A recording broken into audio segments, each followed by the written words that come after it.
Hi there, I'm Lily, welcome back to my YouTube channel. In this video I'm going to show you how to work a tubular cast on for 1x1 rib. So this produces a nice stretchy edge that's completely invisible, very neat, and it's just all around a very handy cast on. So similar to a long tail cast on, I'm going to begin by pulling off quite a long length of yarn, at least 3 times the length of the edge that you wish to cast on. So I've just pulled off a random amount there, not sure how many stitches I'm going to do. And just need the one needle at this point, so I'm just using a DPN. I'm going to start with a setup pretty similar to a long tail cast on, where I hold the yarn between my 2 fingers here with one end wrapped around my thumb and the other end wrapped around my left forefinger. So you can begin with a slip knot, or you can begin with an even simpler loop around the needle just by inserting your needle here, and there we go, have a stitch. So the premise of this cast on is that you cast on 1 stitch knitwise and 1 stitch purlwise so that it will flow into 1x1 rib really neatly. So I shall begin as follows. I'm going to take my right needle tip and duck that under the thumb yarn, over the finger yarn, and all the way round. That's for a knit stitch. Then the following stitch we go under the finger, then over the thumb yarn and round. So it's basically thumb, finger, finger, thumb. It's kind of the order that you would repeat to yourself. So under the thumb yarn, over the finger yarn and round, under the finger yarn, over the thumb yarn and round.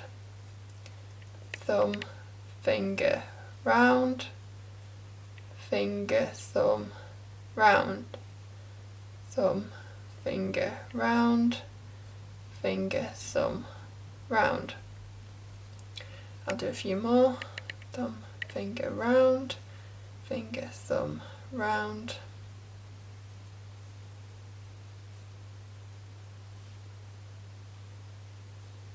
So you want to make sure that you don't do this too tightly, because that'll just make your life difficult at the next step. Just reasonably loose, enough for the stitches to stay put, but not so that you don't need a vice-like grip on this yarn here.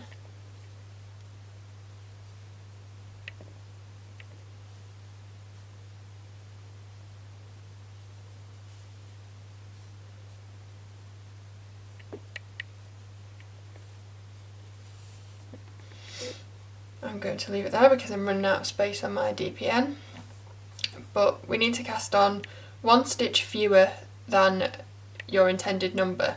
So if we need 20 stitches on the needle, we cast on 19 using this method, and then the final stitch, you need to look, this will depend on whether you have an odd or an even number, by the way. So I can see there that the final loop on the needle has been formed with this yarn here. It's been formed with that finger yarn. So to secure that in place, I just need to make 1 loop, just like a backwards loop cast on, with this thumb yarn that will just secure that in place. So now I have my stitches cast on. We're going to work a couple of setup rows now, which I would say, even if your project is in the round, like I often use this cast on for hems or something worked in the round, I would say work these next setup rows flat anyway. Don't bother trying to join it in the round at this point. It isn't really worth it, and it's just more hassle because then you have to try not to twist. So first row, we're going to work some setup rows. And these setup rows are worked in as a double knitting method to create these tubular rows. So if we look closely here, you can kind of see purl bumps in front of some stitches. So this stitch is presenting as a knit. This one has a purl bump there. We have a knit stitch and we have a purl bump, and our first stitch is a knit. So I'm just going to work this stitch normally as a knit. And then to create these tubular rows in double knitting, we slip every purl stitch, we don't actually work it. So bring my yarn to the front, I'm going to slip the yarn in front, slip this purlwise, then bring my yarn to the back. And on this first setup row, your knit stitches will all be facing the wrong way. the right leg of the needle is behind when really it should be in front. So you've not done anything wrong there. This just means that on the first row we have to knit all these stitches through the back loop to get them sitting in the correct orientation. So I'm going to knit that through the back loop, yarn to front, slip one purlwise, yarn to back, knit through the back loop, yarn to front, slip purlwise, yarn to back. And what sometimes happens, we can see there that that's definitely a knit stitch, but facing with it, it's open, it's twisted. That side, that right hand leg of the needle is at the back, sorry. If your work has been a little twisted around the needle, if it's become more sort of twisted this way, then you might have this looking like a knit stitch facing the correct way. But if it's facing the correct way, then your work is actually twisted.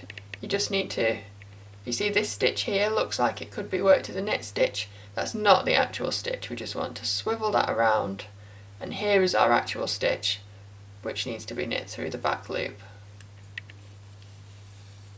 So you may find, especially if you cast on quite a lot of stitches or you're using a circular needle, you may find the stitches get kind of tangled around the cable a bit, and you have to do a bit of this business to straighten them all out.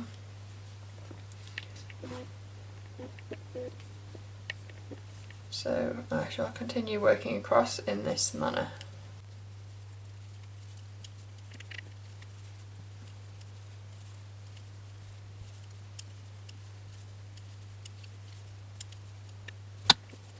So I've just worked the first tubular row, and I'm going to work one more row in a similar fashion with slipping the purl stitches, but this time all my stitches should be in the correct orientation, so I shouldn't have to do any working through the back loop.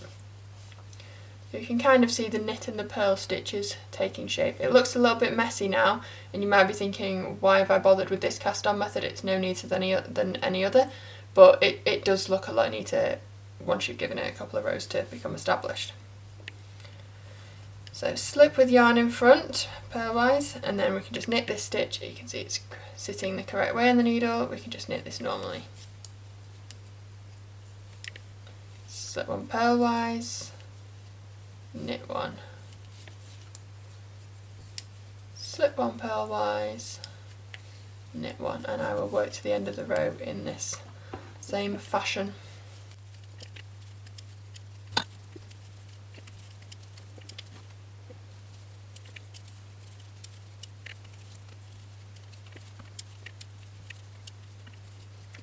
Completed that row there. So if I was working a project in the round, I would join it in the round at this point, not at the beginning. So that would just make it a lot easier. It doesn't give you any particular join at the beginning. You can't really see it, but it is just far easier than trying to join at any earlier point. You can work more tubular rows, but I think 2 is sufficient to create a neat edge. So I'll just work a couple more rows in 1x1 rib now, and then you'll be able to see what it looks like with a little more distance. I've done a few more rows now, so you can see the 1x1 rib taking shape, and the tubular edge is just that.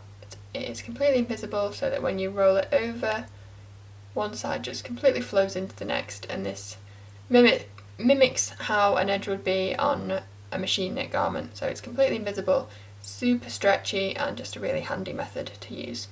Thanks for watching.